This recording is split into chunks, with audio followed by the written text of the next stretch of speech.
Throughout the month of June, we'll be amplify voices from the LGBTQ community with our series, While I Have Your Attention. And tonight, we have a powerful perspective on treating people with respect.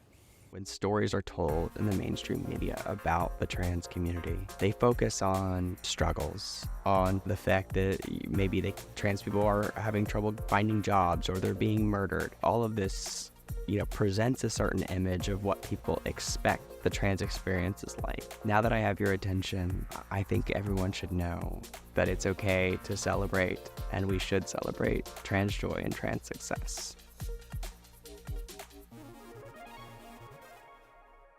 Hi, my name's Callie Butcher.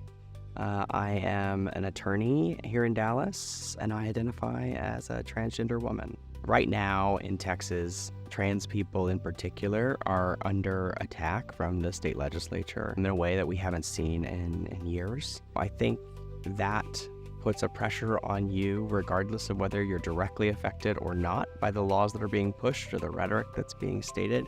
It creates a kind of a baseline anxiety that you live with every day, and that affects and goes into how you interact with the world. I grew up in Plano. It was conservative then, more conservative even than it is now, and I think that there was an expectation that someone who was born into a upper middle class family, was a white male who played sports, this is what you were supposed to do. You were supposed to be athletic. And I think any deviation from that, I think oftentimes people view as something scary. My life now is so much better than it ever was before I transitioned.